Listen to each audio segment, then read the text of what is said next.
नमस्कार, आप देख रहे हैं टीएनआई आवाज और मैं हूं आपके साथ जावेद खान। चलिए एक नजर डालते हैं देश और दुनिया की तमाम बड़ी खबरों पर।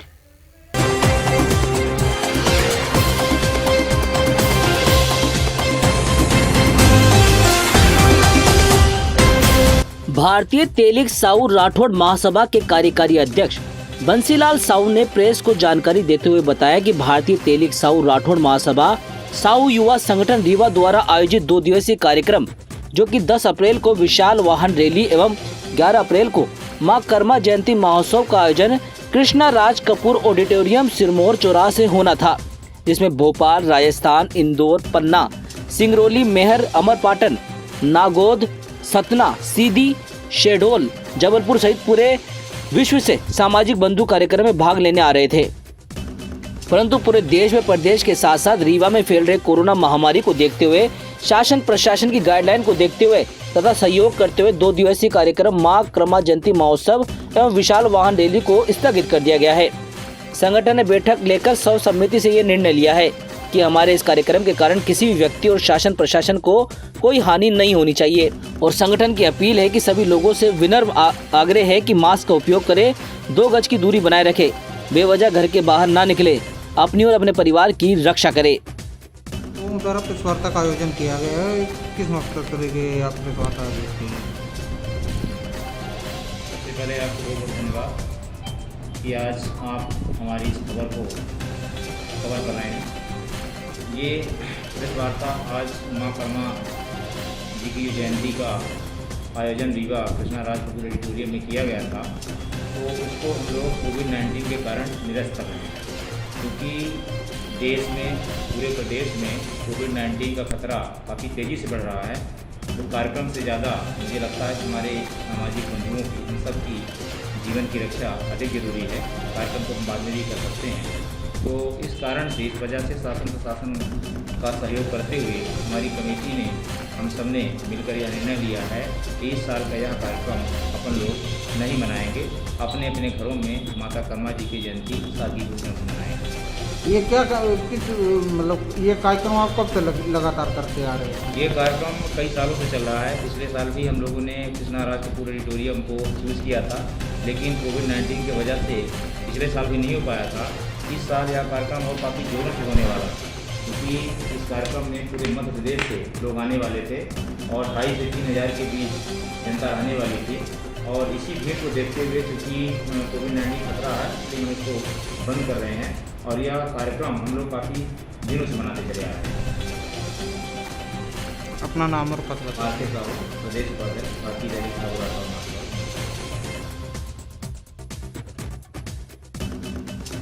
रीवा जिले के मऊगंज के पूर्व विधायक सुकेंद्र सिंह बना ने अपने निज निवास में प्रेस कॉन्फ्रेंस कर बताया कि मध्य प्रदेश के मुख्यमंत्री को मात्र गरीबों का आशियाने अतिक्रमण के रूप में दिख रहा है। लक्ष्मण बाग का अतिक्रमण, सिविल लाइन का अतिक्रमण सीधा सीधा दिखाई देता है। बीजेपी के विधायकों के द्वारा किया गया हुआ नहीं है, अतिक्रमण दिख रहा है। मेरे द्वारा पूर्व में रीवा कलेक्टर को भी ज्ञापन पत्र दिया जा चुका है, मगर इसके बाद भी जिले का प्रशासन नेताओं के इशारे पर मात्र गरीबों का घर और दुकानें तोड़ रहा है, जिससे वे अपनी रोजी रोटी चलाकर अपने परिवार का पेट पाल रहे हैं। साथ ही रीवा के मऊगंज में शराब के ठेकों को लेकर मीडिया ने जब पूछा तो सुकेंद्र सिंह बना के द्वारा बोला गया कि मेरे ऊपर कोई आरोप लगाए तो इससे ये तो नहीं साबित हो रहा है कि मैं शराब बिकवा रहा हूँ। पूरे जिले में पुलिस ही शराब बिकवा रही है, तभी कार्रवाई नहीं कर पा रही। मैं इस मुद्दे पर एक आध बार और बोला था, भाषणों में भी बोला। मैं 20-25 सालों से राजनीतिक जीवन में हूँ। जब होली आती थी तो इतना ज़्यादा थानों में रिपोर्ट नहीं होती थी होली के दिन, लेकिन ये पहला अवसर मैंने देखा कि एक थानों में कम से कम 15-15, 20-20 रिपोर्टें लिखी गई हैं और उसमें मर्डर तक हुए। खेरा में मर्डर हुआ, हमारे हाटा क्षेत्र में मर्डर हुआ और जगह बड़ी बड़ी घटनाएं हुई, 307 तक के अपराध दर्ज हुए। इससे ये प्रतीत होता है कि पहले नगरों में दुकानें खुलती थी, अब हमको लगता है घर घर दुकानें गांवों तक पहुंच गई हैं, इसलिए इतना अपराध बढ़ गया है। इस वर्ष तो कोई कहने की बात ही नहीं है, समझ लीजिए। मैं रही बात को कोरेक्स अगर नहीं बिकेगी तो अधिक से अधिक शराब बिकेगी, ये खुली बात है, कोई कहने की बात है। इसलिए कोरेक्स पर कार्रवाई ज़्यादा होती है, शराब पर कम होती है। भाजपा सरकार में कांग्रेस की चल कह दिया कि भाजपा सरकार में कांग्रेस की चल ऐसा कुछ नहीं है। ठेकेदार में 100 पार्ट आप अब जब अंदर घुसेंगे तब आपको लगेगा कि इसमें कितने बड़े किसका ठेका है। ये ठेका टोटल नरोत्तम मिश्रा जी का, वो चलवा रहे हैं। इसमें पूरा पुलिस प्रशासन वो चलवा रहा। बाकी अधिकारी पैकारी तो कोई बसपा से जुड़ा है, कोई भाजपा से जुड़ा है, कोई कांग्रेस से जुड़ा है। यहाँ लोकल नेताओं की बातें मत करो। बैठ करके मीटिंग लेते हैं पूरे। प्रदेश में कोरोना की फिर से दस्तक होने ही मरीजों की संख्या में इजाफा हो रहा है। कुछ दिन पूर्व ही सतनिया में भी कोरोना के पॉजिटिव मरीज आए, जिसको देखते हुए गुनौर के स्थानीय शासन प्रशासन द्वारा गंभीरता से लेते हुए आज दिनांक 6 अप्रैल को गुनौर बस स्टैंड में दुकानों में आमजन को समझाइश देते हुए मास्क वितरित किए एवं बस में बैठे यात्रियों को भी समझाइश व मास्क के उपयोग करने को लेकर जागरूकता अभियान चलाया गया। साथ में बसों में 2 गज दूरी, मास्क के जरूरी, मास्क नहीं तो यात्रा नहीं के पोस्टर भी चिपकाए। सभी लोगों को मास्क के उपयोग और मास्क से सुरक्षा को लेकर जागरूक अभियान चलाया गया। TNI आवाज से पन्ना जिला ब्यूरो अभिषेक मिश्रा की रिपोर्ट। खरगोन जिले में बढ़ते कोरोना संक्रमण को रोकने के प्रयास लगातार जारी है। ऐसे में महामारी रोकथाम के लिए सांसद गजेंद्र पटेल के नेतृत्व में बैठक आयोजित हुई, जिसमें जिला कलेक्टर अनुग्राह पी सहित जिले के पत्रकार भी शामिल हुए। लिहाजा महामारी रोकथाम के लिए महत्वपूर्ण पहलुओं पर परिचर्चा की गई। इस दौरान जिला कलेक्टर ने बाहर से आने वाले लोगों को 7 दिन होम क्वारंटाइन करने की बात कही। वहीं सांसद गजेंद्र पटेल ने बढ़ते संक्रमण को रोकने के लिए गरीबों की सुविधाओं को ध्यान में रखकर जनता से अनुरोध किया कि शासन द्वारा जारी दिशा निर्देशों पर बीमारी से लड़ने के लिए हमें सहयोग प्रदान करें। TNI आवाज के लिए खरगोन से जिला ब्यूरो प्रकाश कर्मा की रिपोर्ट। निर्णय लिया गया जिस प्रकार से कोरोना लगातार खरगोन जिले में बढ़ रहा है। मुझे ऐसा लगता है कि इस कोरोना संक्रमण के तहत में हमारा खरगोन जो ज़िला है वो काफ़ी संक्रमित लोग पाए जा रहे हैं और निश्चित तौर पर उसको लेकर शासन प्रशासन लंबे समय से इस पर प्रतिबंधित भी कर रहा है, उस पर कार्रवाई भी कर रहा है। पिछली बार 2-3 क्राइसिस मैनेजमेंट की मीटिंग भी हुई, जिसमें काफ़ी निर्णय कठोरता से लिए गए हैं। पिछले साल भी खरगोन जिले या मेरी लोकसभा में इस प्रकार की वैश्विक बीमारी को रोकने के लिए अच्छे प्रयास किए गए थे और काफ़ी सेवा काम भी किए गए थे। आज की इस बैठक में बहुत सारी विषय चर्चा हुई है। मुझे लगता है कि वैक्सीन सेंटर जो है वो अत्यधिक खोले जाए, उसके लिए भी प्लानिंग किया गया है। खरगोन शहर, महेश्वर और कसरावत में जहाँ पर 1-1 सेंटर हैं उसको बढ़ाकर 3 से 5 सेंटर बढ़ाने के भी निर्देश किए गए हैं। जहाँ पर छाँव की व्यवस्थाएँ, पानी की व्यवस्थाएँ, नर्सों के स्टाफ की व्यवस्थाओं को भी बढ़ाने की व्यवस्था की गई है। क्राउड न रहे, भीड़ ज़्यादा इकट्ठी ना, इसलिए बाज़ार लगने वाले स्थानों में भी परिवर्तन करने के निर्देश किए गए कि जहाँ पर बाज़ार लगते हैं, जहाँ पर भीड़ होती है, वो स्थानों को भी परिवर्तन किया जाए जिससे भीड़ कम लगे और लोग अपना व्यवसाय भी कर लें और जहाँ पर हम सोशल डिस्टेंस का पालन भी कर सकें। और आने वाले हमारे गौर माता का त्यौहार भी है। यदि मध्य प्रदेश की जो गाइडलाइन तैयार हुई है उसमें माता का त्यौहार घर में करने के निर्देश हुए हैं। और जहाँ पर भी मैं आपके माध्यम से हमारी माता बहनों से भी आग्रह करता हूँ कि नवरात्र का पर्व हमारा सबसे बड़ा पर्व रहता है और निर्माण का सबसे महत्वपूर्ण पर्व है। तो ये पर्व भी हम इस कोरोना जैसी वैश्विक बीमारी में अपने घरों में मनाएं। ये क्राइसिस की मीटिंग में भी तय किया गया और मैं माता बहनों से भी आग्रह करता हूँ कि ये माता का त्यौहार भी आशीर्वाद बना रहे और हम घर पे मनाएं। तो ये तमाम प्रकार की व्यवस्थाओं को लेकर भी बातचीत की गई। चल रहा है जो जिला प्रशासन द्वारा इसके लिए व्यापक इंतजाम भी किए गए, उसके बाद भी संक्रमण रुकने का नाम नहीं ले रहा। तो किस प्रकार से अब क्राइसिस मैनेजमेंट में प्लानिंग की? अभी जो है हमारा संक्रमण जो हो रही है वो 2 प्रकार की है। एक है लोकल ट्रांसमिशन, मतलब जो लोग पहले से संक्रमित है वो कहीं बाजार जा रहा है या बाहर घूम रहा है, उनसे दूसरे लोगों को संक्रमित कर रहा है। दूसरे जो है बाहर से आने वाला व्यक्ति जो संक्रमित आ रहा है, तो ऐसे करके इंदौर है या महाराष्ट्र के जो हमारा बॉर्डर है, ऐसे 2 जगह का ज़्यादा लोग आ रहे हैं और यहाँ से वो नया लोग संक्रमित हो रहे हैं। इसको रोकने के लिए हमने जो है नाकई का टीम लगाए हैं जो आपकी एड्रेस और फ़ोन नंबर नोट कर रही है और उसी एड्रेस में जाके हमारा टीम जो बाहर से आने वाले व्यक्ति हैं उनको 1 हफ्ते के लिए घर में आइसोलेशन करने के लिए या होम क्वारंटाइन करने के लिए निर्देश दे रहे हैं, जिससे जो है आगे जाके हमारा केसेस जो है नहीं बढ़ेगी। पब्लिक से ये अनुरोध है, जो लोग ट्रैवल करके आए हैं कहीं भी जगह से, वो लोग 1 हफ्ते के लिए आपके घर में जो है क्वारंटाइन रहना आवश्यक है, तभी जाके हम संक्रमण को रोक सकते हैं। जिस तरह से कोरोना मरीज की जो डेथ हो रही है, कई देर से परिजनों को ऐसे बिना पीपी किट के सौंप दिया जा रहा है, तो वो इसी परिजन जाके ना दाह संस्कार करें।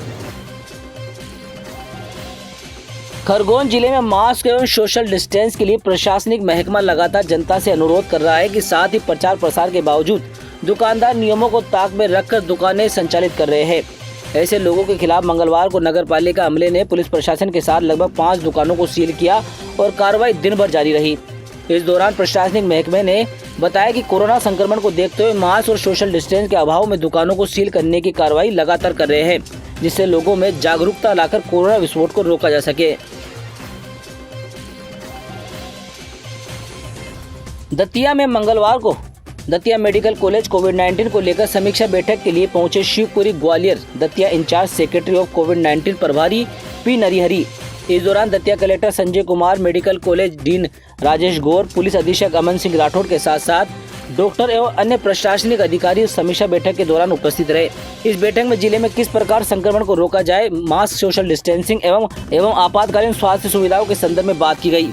इस दौरान मीडिया से वार्तालाप के दौरान प्रभारी पी नरिहरी ने क्या कुछ कहा, देखिए दतिया से लोकेश मिश्रा की ये रिपोर्ट। कोरोना रोकथाम कार्यक्रम के अंतर्गत राज्य शासन की तरफ से सचिव के हैसियत से जिले का प्रभारी, तो हमें नियमित रूप से जिलों का भ्रमण करना है। माननीय मुख्यमंत्री जी का और माननीय सचिव महोदय के जो निर्देश हैं, निर्देशों के अंतर्गत हमें जिलों में आना है, मीटिंग लेना है और साथ ही किस तरह से अभी वर्तमान में जो सेकंड वेव चल रहा है इसके अंतर्गत कैसे जिला प्रशासन ने किस तरह के रोकथाम के मेजर्स लिए हुए हैं और किस हद तक जो है वो प्रभावशील है, ये देखना है, समझना है। और राज्य शासन ने हमको जो निर्देश दिया है वो आप लोगों को प्रसारित करना है, सुनिश्चित करना है कि किसी भी स्वरूप में जिलों में ये जो कोरोना सेकेंड वेव है खासतौर पर अप्रत्याशित रूप से जो ना बढ़े और समस्त ऐसे रोकथाम के गतिविधियां किया जाए जिससे कि पूरा कंट्रोल में रहे। तो मेरे हिसाब से अभी मैंने जो पूरा समझा है इस ज़िले में निश्चित ही व्यवस्थाएं बेहतर हैं। अभी केसेस जो है एवरेज पिछले 3-4 दिनों का देखें तो 15 केसेस प्रतिदिन के हिसाब से आ रहे हैं। अगर यही ट्रेंड आगे चलकर 10-15 दिनों तक रहा तो अधिकतम केसेस जो आएंगे उसके हिसाब से पर्याप्त बेड्स की व्यवस्था, ऑक्सीजन की व्यवस्था और अन्य जो कंज्यूमेबल्स हैं वो तमाम चीज़ों की व्यवस्था पर्याप्त है। और साथ ही वो इसके साथ ही जन जागरूकता से संबंधित कई गतिविधियां जिला प्रशासन कर रहा है और निश्चित ही हम उम्मीद करते हैं कि इससे काफ़ी कंट्रोल रहेगा। मंडल सलेया के अध्यक्ष हरेंद्र त्रिपाठी द्वारा बताया गया कि राष्ट्रीय अध्यक्ष, प्रदेश अध्यक्ष एवं जिला अध्यक्ष के निर्देशानुसार आज हम सभी कार्यकर्ताओं के लिए बहुत हर्ष का विषय है कि हम पार्टी के 42वें स्थापना दिवस के साक्ष्य बनने जा रहे हैं। अब आज पूरे देश में पार्टी स्थापना दिवस के रूप में कार्यक्रम मना रही है। भारतीय जनता पार्टी मंडल सलाहकार के अंतर्गत आने वाले सभी बूथों पर कार्यक्रम संपन्न हुए। सभी पार्टी कार्यकर्ताओं ने अपने अपने घर में पार्टी का ध्वज लगाकर एवं बूथ स्तर पर कोरोना गाइडलाइन का ध्यान रखते हुए हर बूथ में कार्यकर्ताओं के बीच पार्टी की स्थापना से लेकर आज तक के संगठन के विषय में विस्तृत चर्चा की और ये विषय भी रखा गया कि आज पार्टी पूरे विश्व का सबसे बड़ा राजनीतिक संगठन है, तो केवल ये कार्यकर्ताओं की निस्वार्थ सेवा और लगन का ही परिणाम है। तो आज आप लोग किस उद्देश्य को लेकर यहाँ पर एकत्रित हुए थे? जैसा कि भारतीय जनता पार्टी के स्थापना दिवस में पूरे देश में कार्यक्रम चल रहे हैं, उसी तारतम्य में सलेहा मंडल जिला पन्ना आज मंडल सलेहा के अंतर्गत सभी बूथों में बूथ अध्यक्ष के घर पार्टी का ध्वज और प्रत्येक बूथ में पार्टी की विशेषताएं, पार्टी के द्वारा किए गए कार्य का कार्यक्रम प्रत्येक बूथ में किया गया है और उसी उपलक्ष्य में आज हम लोग सलेहा में कार्यक्रम के लिए उपस्थित हुए। बहुत बहुत धन्यवाद आपका माननीय अध्यक्ष जी, धन्यवाद। राजधानी दिल्ली के पंजाबी बाग इलाके में मंगलवार को एक रेलवे के एक निर्माणाधीन पुल के एक हिस्से के ढह जाने से एक व्यक्ति की मौत हो गई। इस घटना में सीमेंट और लोहे से बने गाटर के चपेट में आकर 4 ट्रक बुरी तरह क्षतिग्रस्त हो गए। पुलिस और दमकल विभाग की टीम मौके पर पहुंचकर शव को निकालने की कोशिश कर रही थी। आपदा प्रबंधक टीम केट एम्बुलेंस और एसएचओ पंजाबी बाग मोतीनगर एसएचओ मौके पर पहुंचे। इससे पहले दिल्ली फायर सर्विसेज ने जानकारी दी थी कि पुल के ढहने से एक मजदूर के फंसे होने की आशंका है। दमकल की 2 गाड़ियां राहत और बचाव कार्य के लिए मौजूद थी। उन्होंने रखा था, उनसे पूछा कि वो कहाँ है, तो वो कह रहे 3-4 दिन से नहीं आ रहे। नहीं आने के बाद में जब हम आए तो पूरा सामान हटाए, जहाँ पे बैठे हुए थे, हटाने के बाद में हल्के पैर देखने के बाद फिर हमने 100 नंबर पे कॉल किया। फिर उसके बाद मतलब जी सर, और जैसे पुलिस प्रशासन आए, जैसे क्रेन बुलवाया जा रहा है, क्रेन को छोड़ के चाय पानी और चाय वाला आ रहा है, कोल्ड ड्रिंक आ रही है, वो पी रहे हैं, उसको ध्यान नाम क्या बेटा? मेरा नाम हिमांशु है। हिमांशु, क्या हुआ था यहाँ पे? यहाँ पे सर ये ड्यूटी करने आए थे कल नाइट में 8 से 8 इनकी 8 PM 8 AM। आपके पिताजी? हाँ, ये मेरे पिताजी हैं। और ड्यूटी करने के दौरान ये क्या हुआ, अचानक से गिरा। और सुबह हमको खबर आई कि यहाँ पे किसी ने बताया नहीं कि यहाँ से मालूम है। उन्होंने कहा कि 3 से 4 दिन से यहाँ पर ड्यूटी नहीं कर रहे। फिर हम लोगों ने जानकारी ली, कहीं साइकिल उधर पड़ी, कहीं कुछ बैठक था वहाँ पर, तो इधर उधर देखा तो काफ़ी सामान देखी। फिर हम लोगों ने, ये मेरा भाई है, और जब मैंने देखा तो अंदर चल गया थी कार में, जो देखे मैंने पहचान कर लिया मेरे पापा। बस मैंने 7 बजे फ़ोन किया। रात में आप लोगों को किसी को पता नहीं चला कि ये घटना घट गई? नहीं, मुझे नहीं मालूम पड़ा था। सुबह ही 6 बजे इन्होंने 6 बजे पुलिस प्रशासन को फ़ोन किया। और यहाँ पे क्रेन वगैरह वही 10 बजे के बाद ही आई है। इतना लेट होते हुए मैं क्या करूँ, मैं गरीब में सर यूपी का डिस्ट्रिक्ट फतेहपुर रहते हैं, यूपी डिस्ट्रिक्ट फतेहपुर का है। अभी आप यहाँ पे चलिए पूछिए सर, क्या मामला हुआ है, पूरा एक्सीडेंट क्या बताइए। इसमें सुबह हमको एक कॉल मिली है करीबन 8:30 बजे। इसमें जब हमको ये कॉल मिली है कि यहाँ पर रेलवे का एक सीमेंट प्लस जो आयरन और सीमेंट के साथ जो ऊपर पिलर को कनेक्ट करते हैं, जो रेलवे का अंडर कंस्ट्रक्शन ब्रिज था जिसका काम कुछ सालों से रुका हुआ है, उसका एक गाटर निकल।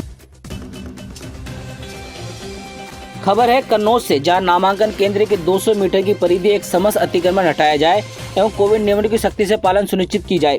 सभी केंद्रों पर थर्मल स्कैनर और सैनिटाइजर के साथ स्वास्थ्य कर्मी तैनात किए गए। विद्युत, पेयजल, शौचालय और सुरक्षा व्यवस्था आज से ही व्यवस्थित की जाए। मास्क न लगने वालों के चालान किए जाए एवं बिना मास्क के नामांकन केंद्रों में प्रवेश नहीं करना दिया जाए। उक्त निर्देश आज जिला अधिकारी राकेश कुमार मिश्र एवं पुलिस अधीक्षक प्रशांत वर्मा द्वारा संयुक्त रूप से नामांकन केंद्रों के औचक निरीक्षण के दौरान उपस्थित अधिकारियों को दिए गए। उन्होंने विकासखंड उमरदा कन्नौज से TNI आवाज के साथ सुकेंद्र प्रताप की रिपोर्ट। खबरें जो आपको जोड़ती हैं सीधे हमसे, जिनका आपकी जिंदगी पर होता है सीधा असर। खबरों की वही तस्वीर, बिना बदले, बिना डरे।